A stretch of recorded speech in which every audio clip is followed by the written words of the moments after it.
বাংলাদেশ পাকিস্তান যুদ্ধ হয়েছে, আর সেই ইতিহাস লেখছে ইন্ডিয়ান মালাউনরা। মোদি আর হাসিনা মিল্লা ইতিহাস লেখছে মুক্তিযুদ্ধের, আর সেই ইতিহাস পড়ে আমাদেরকে ইতিহাস শোনায় বর্তমানে আওয়ামী লীগের নেতাকর্মীরা। শোনো, সত্য যখন আসবে মিথ্যা বিলুপ্ত হয়ে যাবে।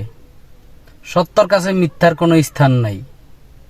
আজকে আমরা দেখতেছি ভারতের নরেন্দ্র মোদি এবং শুভেন্দু, ভারতের একজন বিধানসভার মন্ত্রী নাকি, তারা এই মুক্তিযোদ্ধারা নিজেদের যুদ্ধ মনে করতে বলে।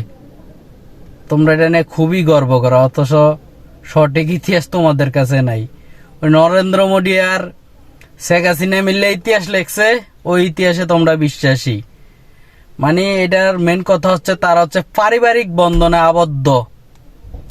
শেখ হাসিনার বাপে আসিল ওই দেশে শাসন করতো, ওরা তো মারিয়া লাইছে কুত্তার মতন। 7 জন মানুষ বলছে জানাজাত, আল্লাহ মাফ করুক। ওই করছে স্বৈরাচারী। আবার আবার বাকি দিয়ে স্বপ্ন দেয়। ওই যে প্রতিবন্ধী একটা আছে, কলা বিজ্ঞানী, কোনো আবিষ্কার নাই বলে বিজ্ঞানী, কথা কয় প্রতিবন্ধীর মতন। করছে ইহুদির মায়ের বিয়া। যাই হোক, স্বপ্ন দেয় আর নিয়ে বাংলাদেশে বলে প্রধানমন্ত্রী হইব। তারা কতটা গর্দ বলে এই স্বপ্ন দেখতে পারে? এরকম একটা লোকেরে তারা এই দেশের প্রধানমন্ত্রী হিসাবে স্বপ্ন দেখতে পারে? চিন্তা করা যায় তাদের ব্রেন কোন জায়গায় সেটিং করা। যাই হোক, এই ইন্ডিয়া আমাদের মুক্তিযুদ্ধকে কি পরিমাণে কলঙ্ক করছে। তারা এই মুদির নাফাক সন্তানগুলার মাথায় ঢুকিয়ে দিছে যে দাড়ি টুপি পাঞ্জাবি থাকলে এটা রাজাকার। আসলে এটা আমাদের মুসলমানদের একটা কলিজার কি বলে এটাকে, সুন্নতেই পোশাক, সুন্নতি লেবাস। অথচ আমরা জানি যুদ্ধের টাইমে রাজাকার ছিল, এগুলা আসলে কোটটাই পরা, ফুমসে বলা, ক্লিন শেপ করা, ওগুলো আসলে রাজাকার। রাজাকার তুললে দেওয়ার তোরা সমস্যা নাই, কিন্তু তোরা দাড়ি টুপি পাঞ্জাবিরে কেন রাজাকার মানাস? এই যে ভারত আমাদের মুক্তিযুদ্ধে সাহায্য করছে, অথচ এখন তারা নিজেরাই দাবি করে এটা তাদের যুদ্ধ। বাংলাদেশের কোনো অবদানই নেই, কোনো নামগন্ধ রাখে নাই। বীরশ্রেষ্ঠ রুহুল আমিন ভারতীয় সেনাবাহিনীর হাতে মৃত্যুবরণ করছে, তাদের গোলাবর্ষণে সে মরছে। তোমরা আমাদেরকে ইতিহাস জানাও, বাংলাদেশের একজন বীরশ্রেষ্ঠ মারছে তারা। এরকম হাজার হাজার মানুষ মারছে ভারতীয় যুদ্ধের পরে। রাজাকারের নাম করে লুটফাট করছে, এই দেশ থেকে ভালো ভালো সম্পদগুলো লুটতে নিয়ে গেছে এই ভারত।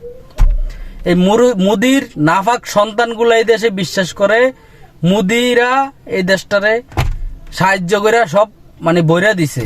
অথচ ইতিহাস এত বছর বিকৃত আছিল, ইতিহাস এত বছর আমাদের সামনে থেকে লুকানো আছিল। এখন সঠিক ইতিহাস বাইর হবে ইনশাল্লাহ, দেখবা তোমরা। এই যে দাড়ি টুপি পাঞ্জাবিরে রাজাকার তোমার মোদি বাপ মানাইছে, তাদের এটা শত্রু, তারা এটা দেখতে পারে না। তাদের এরকম এরকম জায়গা আছে ইন্ডিয়াতে, দাড়ি টুপি পাঞ্জাবি এলা দেখলেই তারা অপমানি করে। আর তুমি মুসলমানের বাচ্চা মোদির নাফাক সন্তান সাজ্য। এখন তুমি গাজওয়াতুল হিন্দ সম্পর্কে জানো না? একটু জ্ঞান ঢুকায়ও। ওই গাজওয়াতুল হিন্দের ফানি তোমার নসিবে জুটবে না। ও যুদ্ধটা যে কত মর্যাদা, এটা হবে তোমার মোদি বাবার সাথে। তখন তোমরা থাকবে এই পৃথিবীর সবচেয়ে বড় মুনাফেক রাজাকার। শুধু রাজাকার না, সঠিক ইতিহাস জানো। হাসিনার আর মোদির লেখা ইতিহাস আমাদেরকে জানায়ও না, ঠিক আছে? এইসব ইতিহাস এখন আর চলবে না।